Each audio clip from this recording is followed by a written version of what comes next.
So,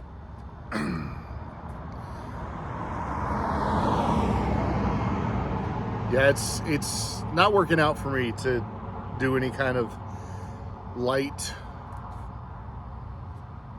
content for you guys or anything pleasant, unfortunately. And well, I guess that's just how it's going to go for a minute. But we saw, again last Sunday, that Christianity is definitely coming under attack in the Western world today, and we're coming to a time where we're going to have to start doing some soul searching. We've become very comfortable in Western culture. We've become very comfortable in not being persecuted and not facing any kind of real challenge in being Christians. We think we do. We really think that we face some real hardship with Christianity. We get a little offended because somebody looked at us funny at church and we stopped going for a while, or somebody says something we don't like and we got to change churches, or the pastor offends us because he calls out the crap that we do wrong. He actually calls out our sin, and so we got to change churches and go somewhere where they don't talk about sin, because we're going to do our wrong. We ain't going to change who we are. We're just going to go somewhere where they don't talk about our stupid.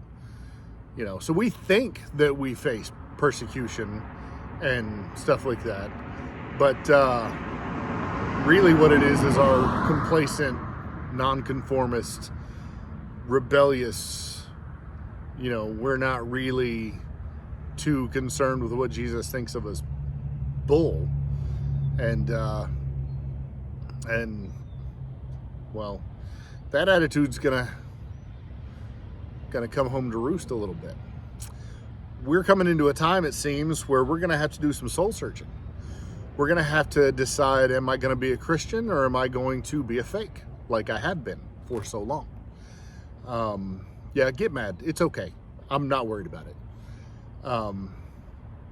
We've lived for so long with the whole, I'd like to go to church, but my kid wants to play travel ball, and so Sundays are going to be taken up and Jesus can take a back seat.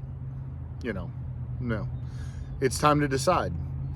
Or I was going to go to church, but it's such a beautiful day. Or I was going to go to church, but my team's playing today. There's countries where persecution runs rampant, and they will go to church under threat of death.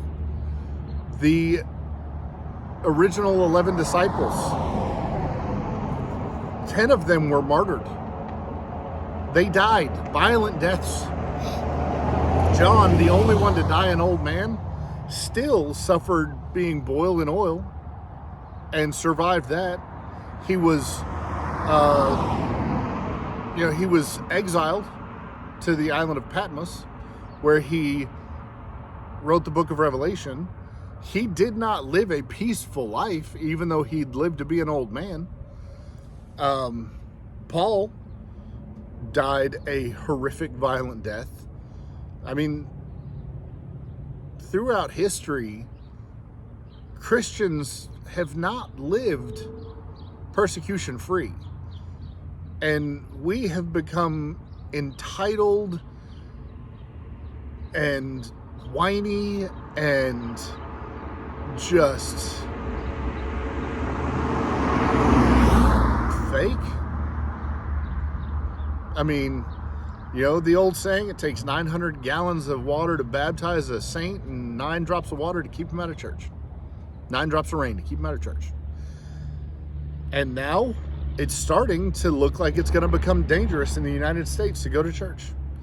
Every few weeks, an actual church gathering seems like it's coming under attack. And it's getting to the point where you got to decide, are you going to risk actually going to church on Sunday? And honestly, I mean, I think we've answered that for years. 2020 did a real good job answering it for us. And I fell victim to that too. So don't think I'm just, pointing fingers at everybody else. I justified that as well in 2020, and we stayed home and we attended online, and, we fell into the whole herd mentality, and I regret that too. We let the government tell us that we couldn't gather, and we went along with it. And, but even beyond that, like I said, we find every excuse we can as a society to not go. Oh, well, this Sunday I got this. Well, that Sunday I got that. And we make attendance to church and reading our Bibles on a daily basis, and just spending time with our Savior on a daily. We back burner that.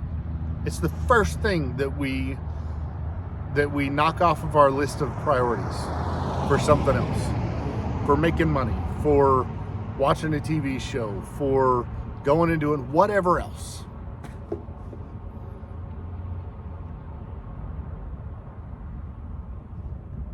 And then we go out there and claim that if the government says we can't do it, we'd put our life on the lines for it. Dude, you won't even put your comfort on the line for it. And you really telling me that you would risk your life?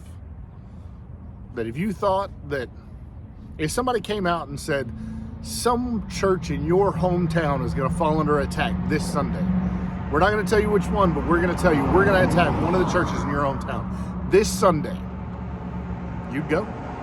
Would you? If you knew that your church was one of the possibilities this Sunday, you'd be there?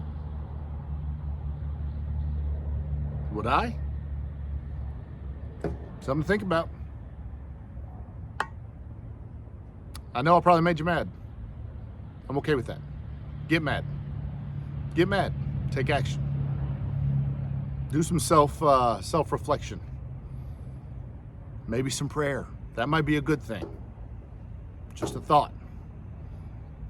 Let's maybe dig a little deeper. Think about whether or not we're serious about what we claim to be serious about. And if you're not, maybe get serious about it. Maybe it's time to, produce or get off the pot. We'll talk to you next time.